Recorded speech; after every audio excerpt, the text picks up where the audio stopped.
Hello and welcome back to my channel. Today we'll be doing another episode of World in Flames Days of Decision solo playthrough. This will be the March-April 1939 turn. Brief recap of last turn. We saw four major powers gear up. Japan, Italy, France, and the United States all geared up. Before I go and jump right into the turn, I want to go over U.S. entry real briefly because I think you hear me mention it here and there with U.S. entry levels, U.S. entry, all that stuff. So what that is that's a running total for each of the 8 major powers, and it's a formula to calculate what the U.S. entry is for each major power. It looks something like this.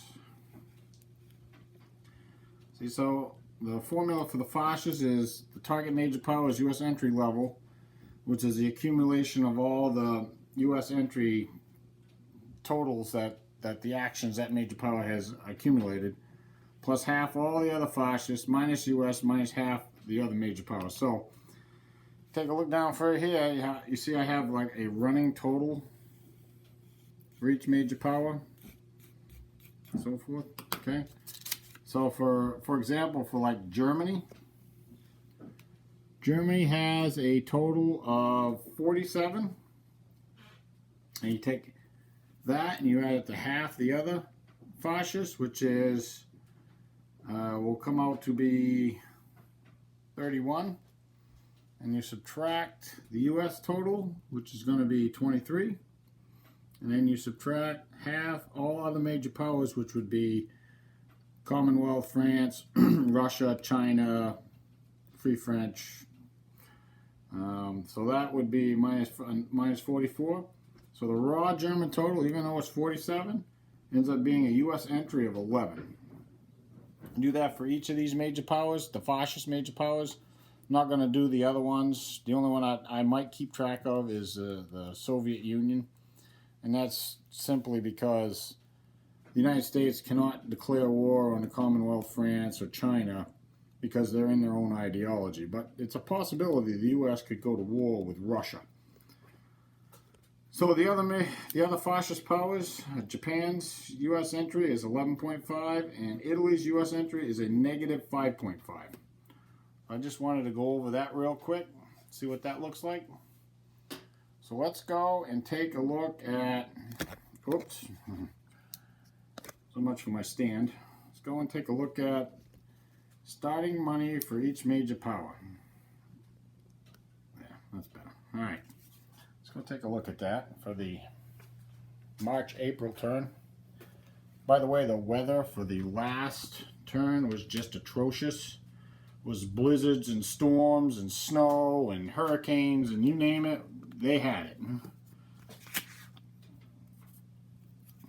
Alright, starting money. There isn't a single major power with a positive amount of money. They're all 0 or negative. So we have Germany at -2, we have Japan at -3, we have Italy at -7, we have the Soviet Union at 0, we have the Commonwealth at -1, the French at -2, the USA at -6, and China at 0. So I've already recorded the bids. For the major powers, we have 4 major powers bidding. It's Japan, bid 1, Germany, bid 1, France, bid 1, and the Commonwealth, bid 1. The bids are so low because, well, nobody has any money. So let's take a look and see how that's going to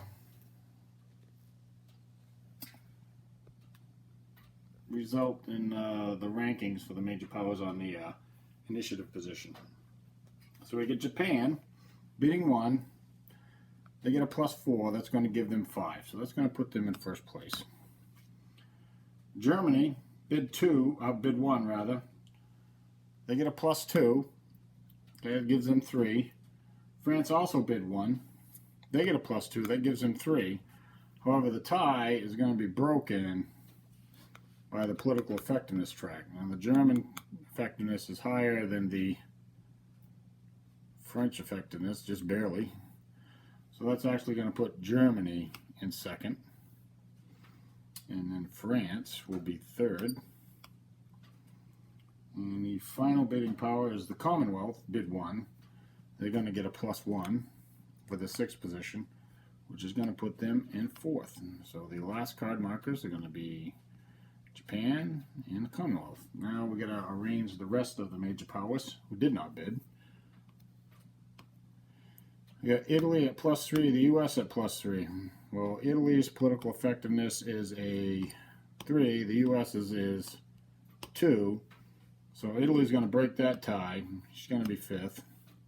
The US will be 6th, and then China will be 7th, and the Soviets will be 8th. Okay. Come right back with seeing what Japan wants to do for a political option. Japan has decided they're going to sign a minor alliance with Siam. So let's see, this option Central Bank and minor, okay, all right. Siam currently has no alliances.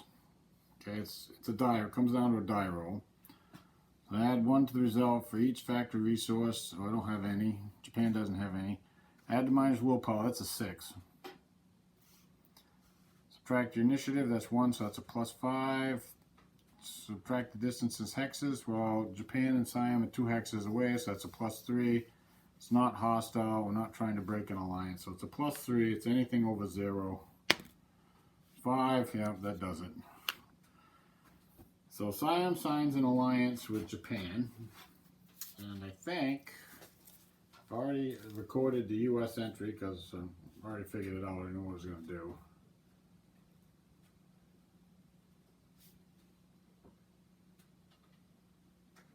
So I think Japan will activate Siam.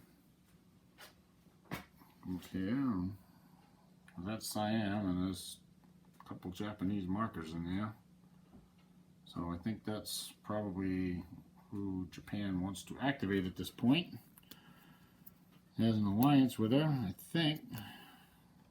Go over to the status display and see how this is going to pan out.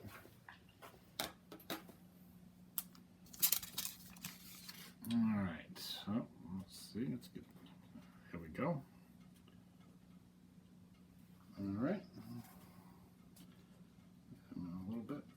Alright. Okay, let's put the markers out. So what we got here, we got +5 for Japan, we got 1 for the Germans, we got a -2 for the French, we got 1 for the Americans. Well, the American one's not going to do anything, so the Siam marker is right here. So you can see it's 2 hexes from Japan, so the 1 American is not going to do anything. The 1 German is not going to do anything. Now, if we activate the French marker, it's going to force it either here or here. 2 go in that hex. It's actually moving further away from Japan, so it costs 3 to go to that hex, so it really doesn't even matter. It's not going to move it. Now we'll activate the Japanese one. We got 5 points total. It's 2 per hex, and it's a -1 for moving toward Japan within her own ideology, so that's going to cost a total of 2 points. And Japan gets a minor stacked with her. Okay, next thing we'll do is we'll roll to see if we end the political phase. A 6 does not do it. Move the last card marker down to Germany. And let's go see what Germany's got in mind. So Germany's decided to pull a page out of the playbook of the Soviets and the British, and they're going to try to do a little bit of influence. So the country that they're going to try to, the minor power that they're going to try to influence is Finland. So influence works like initiative position is less than the minus willpower. Well, Germany's initiative position is 2, and the minus willpower, let's see it right here, Finland, their willpower is a 5. Alright. Let's see what else we got. Okay, we're at a 5, choose the other one, roll a die. So basically it's a die roll. Germany hopes to get at least a 5 or better on this die roll. The money cost is going to be 9 minus the willpower, which is going to cost 4 money. So we roll a die. Oh, jeez. And the roll came out to be an 8. This influence seems to be working for these major powers. It seems that anybody that tries influence, they get some big results. Big results. So 8 on a die roll is going to result in 8. Going to result in 3 influence. So that's going to put a +3 marker in Finland. Let's grab a +3 marker. We'll head over to Finland. I'm pretty sure I know who Germany is going to activate. So take a that. It's going to put this right in here. There's already a 1 in there. I'm going to put the 3 in Finland. And Germany's going to activate Finland. We're going to grab the 2 markers. Let's go over to the status display.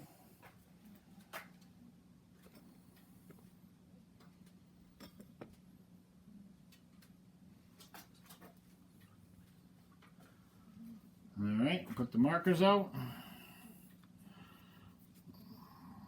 There's the 1 German, there's the 3 German, so it's a total of 4 points.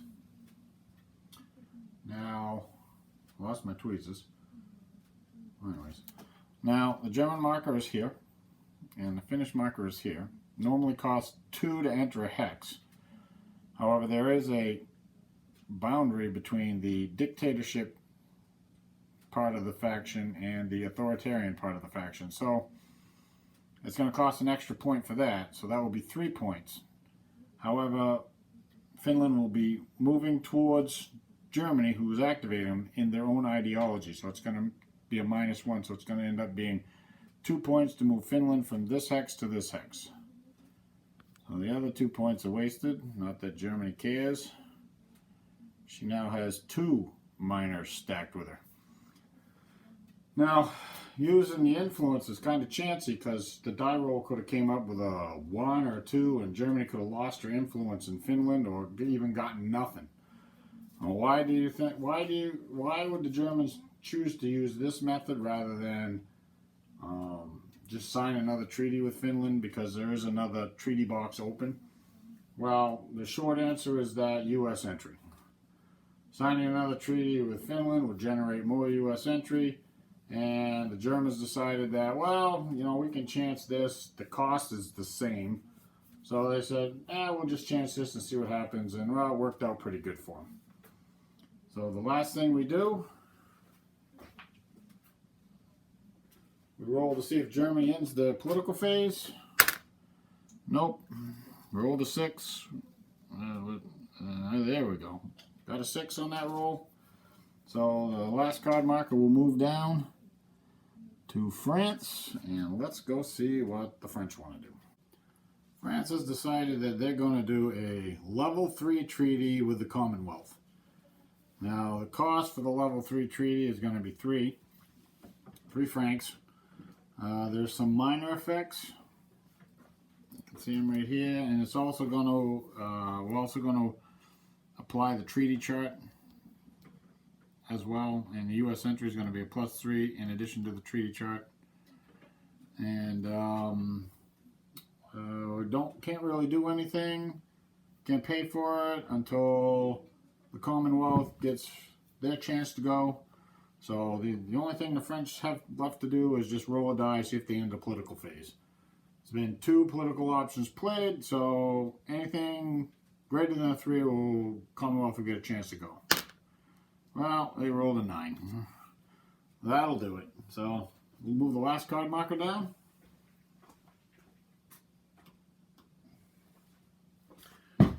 Commonwealth's turn is stub my toe. Commonwealth's turn. They're going to play their 0. I believe it is F, which is accept the proposal.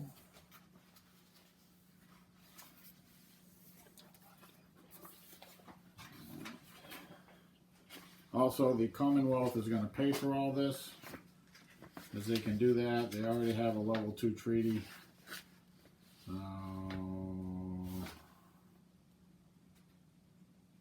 agree to a proposal. Not accept a proposal, but agree to a proposal. It's that one right there. Option someone else's proposal, you can agree to it. Now the French are proposing a level 3 treaty. The Commonwealth is going to accept and agree to that.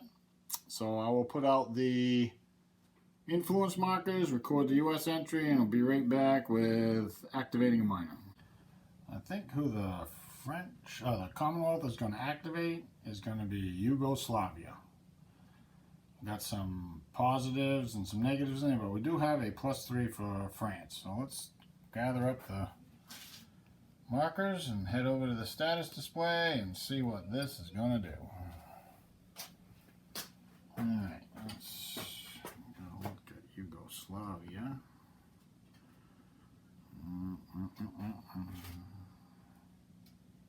Yeah, I think this right here is good. Alright. Let's put the markers out.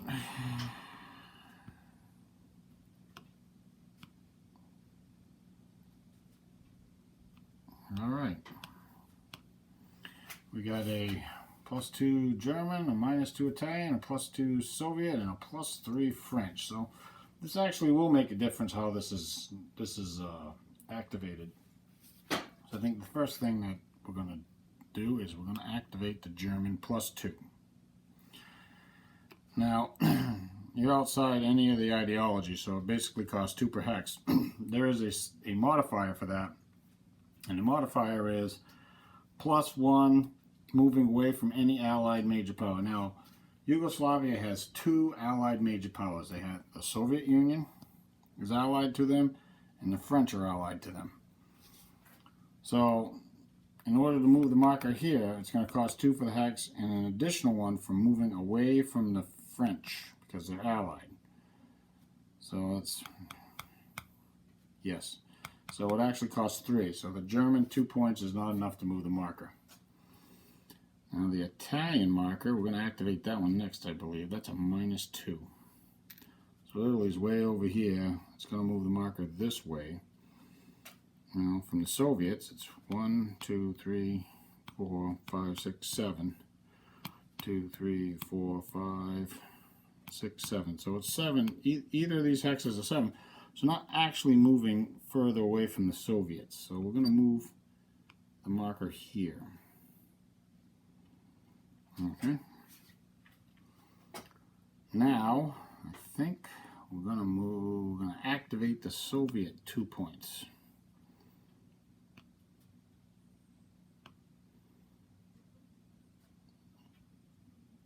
We're going to activate the French 3 points. Okay, this is where it makes the difference. Okay, so we'll activate the French 3 points. 4, 5, 6, 7. So both of these hexes are 7 away from the Soviet, so it won't affect them. The 3 points would have been enough to move it anyways because of the +1. So it ends up being, Yugoslavia ends up being there. Moves it 1 hex. The other point is wasted. It cannot move into that hex. It would cost 2 +1 to go across a barrier, +1 moving away from Soviets. It would actually cost 4 points. Now we're going to activate the Soviet +2.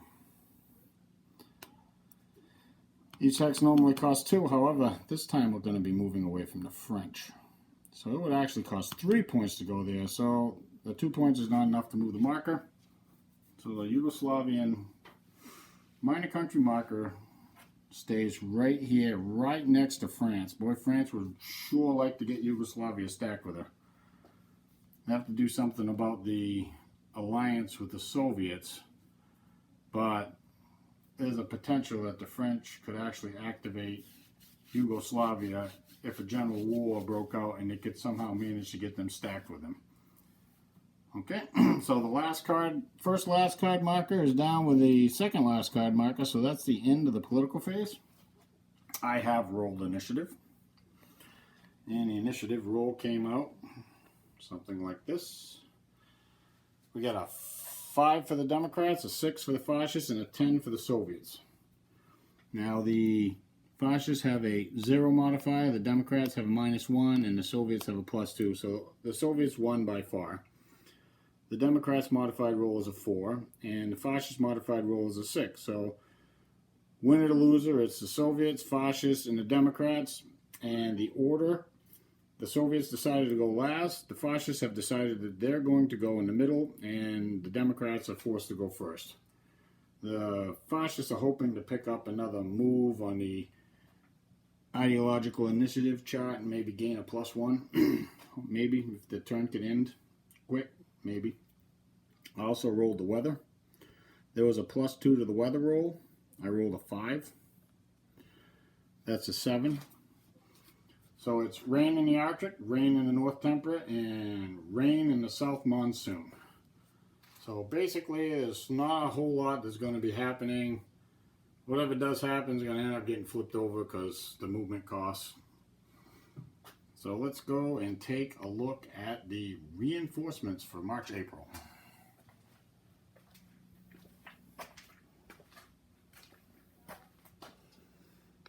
Always hard to find a place to put the camera. I can show this. There we go. Let's see if I can get this adjusted just a little bit. Alright, that's better. Okay. So what do we got for reinforcements? We got a Chinese, really good communist infantry army. We have a nationalist cavalry division. We have a Soviet garrison division. We have a Soviet infantry army. We have a Soviet fighter. I think they're going to put that on the map anyways. They do have a pilot, so I'll move the pilot down. We have a German tactical bomber. Oh no, that is a naval bomber. Not so good one. I think that's going to go in the reserve pool. We have the Soviet mechanized headquarters, or armored headquarters. We have Zhukov, very good headquarters. We have a Italian pilot and two Italian combat air groups. I think one of these is going to find their way on the map.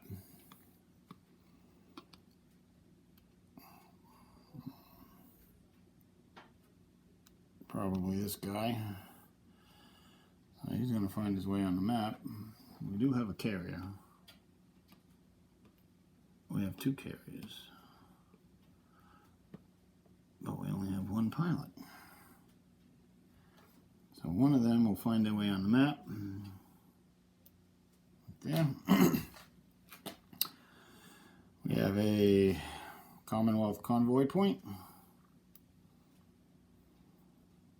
A Commonwealth Combat Air Group. We'll put that in the reserve pool for now. We have a pilot for the Commonwealth. Their pilot's up 1. We have a German pilot.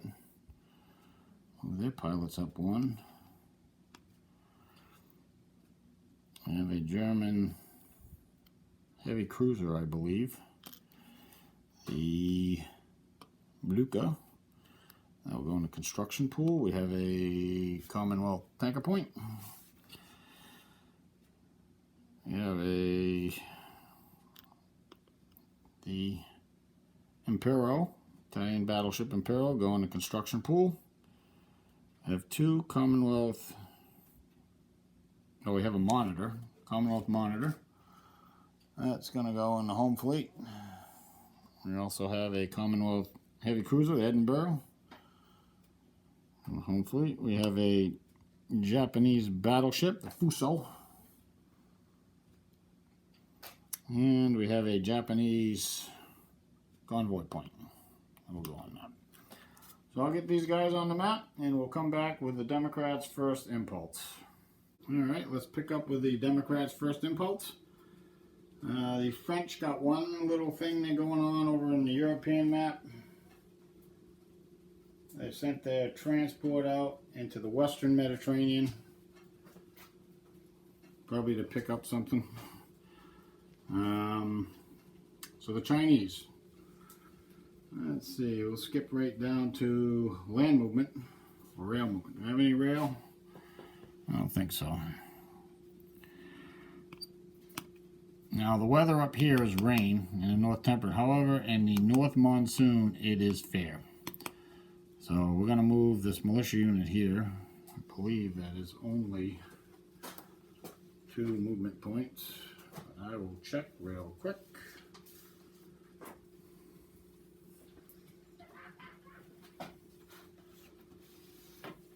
Forest leg units cost 3. Well, got to be done. I'll put him here. It's going to be 3, 4, 5. Yeah, we got to get some reinforcements down here. Actually, you know what? I think put him right here. It's kind of strategically located. He can go either way. This guy, if he went here, would have flipped over 2. This is kind of vulnerable. This is kind of vulnerable a little bit. That's as far as he can go. So, I mean, the Japanese can still land pretty much anywhere they want. So, we've got to kind of keep that in mind. So that's it. That's all the land movement that the Chinese have. They don't have any attacks. We got to the French are embarking a unit. About to do that, so we'll just do that right now. Alright. I'll take care of that when we return to base. Alright. The Democrats' first impulse is done. Impulse marker moves up 2. Now it is the turn of the fascists. And the fascists actually, funny, they do actually have an invasion they were planning. So they're going to pay the full oil, which is going to be 7/10 of an oil for a combined action.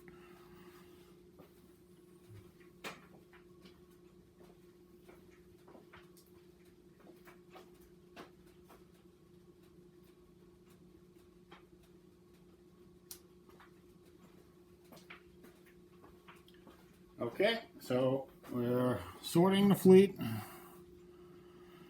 They can all get to, so 1, 2, 3, 4, they can all get right here. That's the ones that matter. The rest of them are just left behind. So we got 2 units that are going to be landing. This guy here and this guy here. One's from a transport, one's from an amphibious unit, so the 6-3 will be full strength, and the 4-4 will be half strength. So that's going to be 8 points from that. Also going to use 8 points of bombardment. So that's going to be a total of 16. And then we got half attacking from this. That's 11. Which will be 5.5. Will be 21.5 points, which rounds to 22. So the Chinese have 4. They have a notional unit they can use. And they're going to have 2 points from this, so that's 8 total.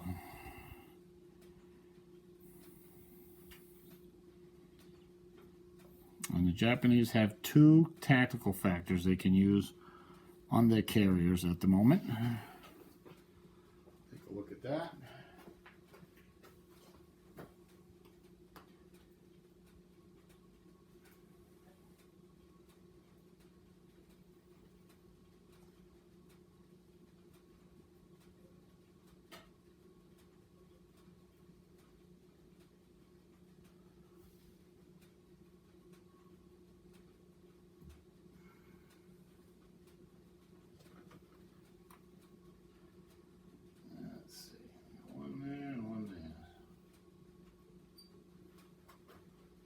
Flip those 2 planes over. So it's going to be 24 to potentially 6. That will be 3 to 1. Oh, 20. Well, okay, so we got 4, 5, 6, maybe 7. And we have 5.5 plus 16 is 21.5, which rounds to 22. That's right. There's 1 point over there, so it's 23. 21 and 23 doesn't really make a difference, so I guess I probably won't use that point. So now the Chinese, that's going to be, I'm going to use HQ benefits. So now the Chinese have to decide if they're actually going to use the notional unit or not. So to not use the notional unit, using the notional unit gives them a +1, so it's going to be 22 to 7, which is 3 to 1 plus 1. Or it'll be 22 to 6, which is still 3 to 1. Then it'll be 3 to 1 just plus 1. 22 to 6. Yeah, we're not going to use the notional unit. That doesn't make any sense. It's the same odds, but the Japanese get an extra plus for it. So we're just going to go 22. We're going to use the salt table.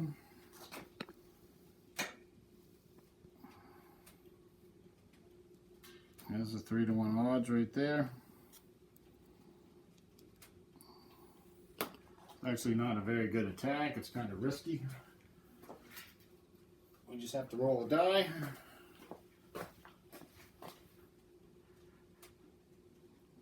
Japan needs to get at least a 2. At least a 2.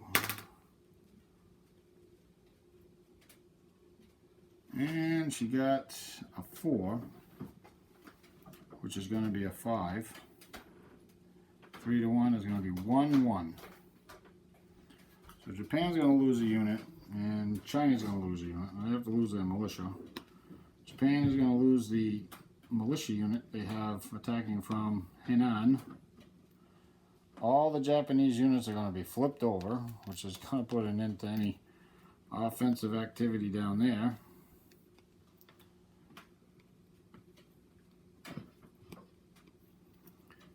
These are both going to be cadres, because the Japanese unit is next to a Japanese HQ. That gives cadre point. And the Chinese unit is defending a home country hex, which also gives a cadre point. Alright. I think that's it for the fascist first impulse. We'll move the marker up too and see what the Soviets are going to do.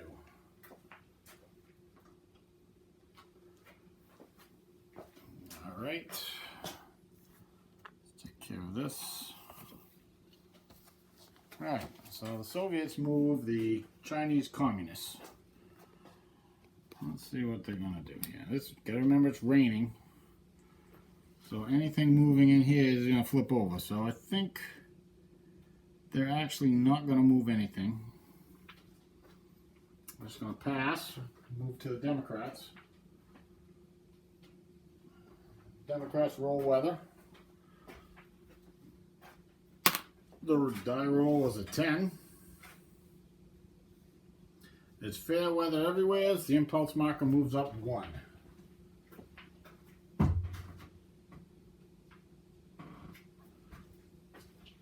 Well, that's not necessarily good for China. So we don't have to worry about this now because everything here is flipped over.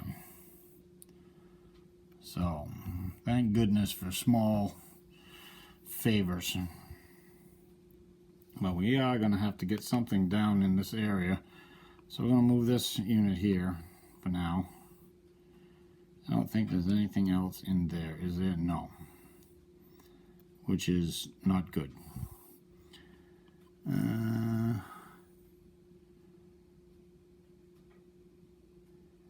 We got to get something else down there. So we're going to move him here. This is going to flip over. It's going to flip over. So that's across the river. I think I can't move across that lake. I think that the Chinese are going to take a chance. I'm going to take a chance. We'll move this militia here. Maybe we can... Actually, we're going to rail him. I guess we have to rail. Can we rail to Canton? Yes, we certainly can. Actually, rail movement's before movement. Okay, we're not going to do that this turn then. We should have another turn. We can do it next turn. And then this, I think we'll move here, and that will kind of secure that. I think this guy will end up, yeah, he's going to end up going here. Like that, yeah. Japanese have broken in the southern part of China. That's it for the Democrat impulse. Marker moves up 2, or 1 rather. We're back to 1. On the fascist turn.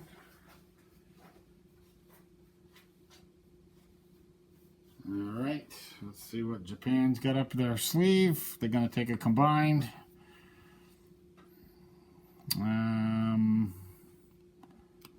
Move this out to sea. Actually, we're going to move this out to sea down here. He's going to end up there. Well, these two guys are flipped over. Okay. Now, we need to get an attack in. So we're going to move this militia here. 3 points there. We got, that's 1, 1, 2. I got one more move. 3. So I got 4, 8, 10, 21 to 3, 7 to 1. 7 to 1. 21 to 3, 7 to 1. It's isolated unit. Let's see, 7 to 1. No, it's isolated, so the breakthrough really doesn't matter. So it is on the assault table. 7 to 1 on the assault table. That's a 6. 6 is asterisk 2S. Chinese unit is toast. No Japanese losses.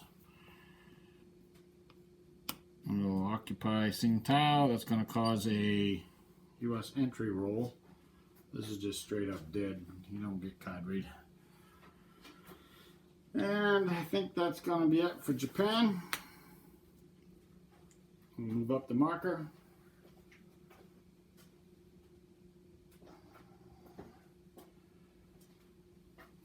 Okay, and it is now the communist turn. Now they can move over here.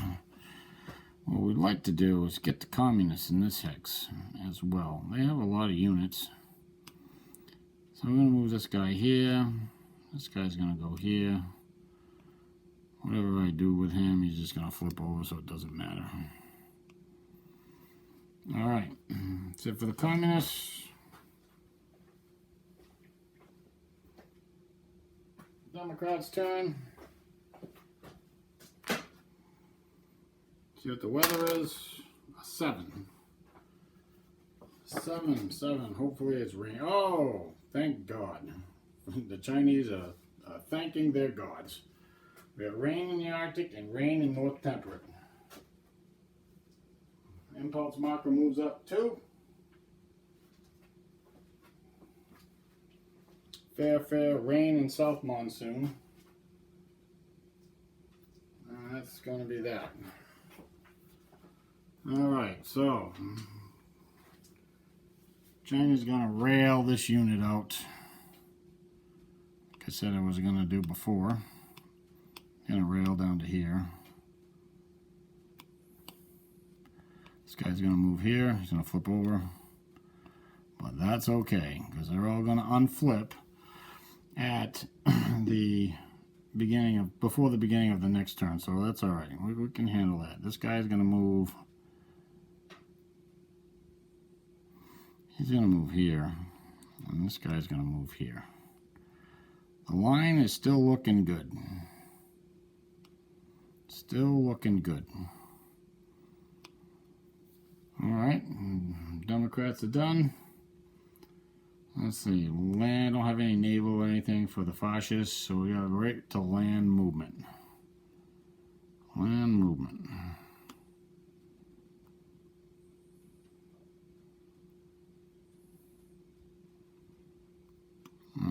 That's a bad idea.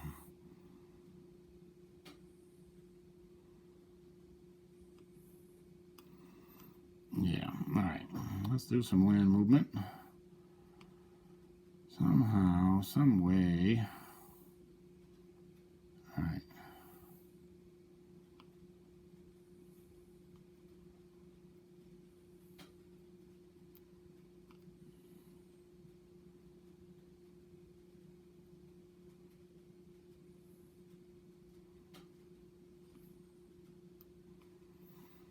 Alright, that's it for Japanese land movement. I think that was 3, right? 1, 2, 3. That was 3. Move the impulse marker up 1. Communists. Yeah, old Land Chow militia down here with the Cyan militia. We want to get this hex vacated from the nationalists and get the communists in there. But that might be a problem at some point. That might be a bit of a problem. I don't see anything else the communists can do. I could do that. I don't have enough. Oh, look, the Russians got something to rail.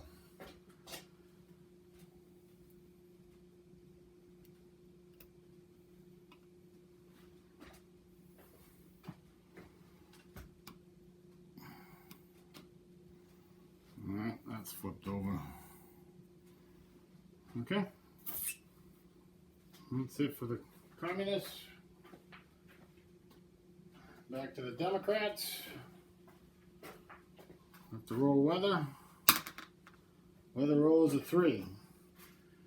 Snow. Okay, I'm going to run through the rest of the turn, and if anything happens, I'll break and come back. But the weather just took a turn for the much worse. So if I don't break, I'll come back with production. Okay, let's take a look at production for the major powers.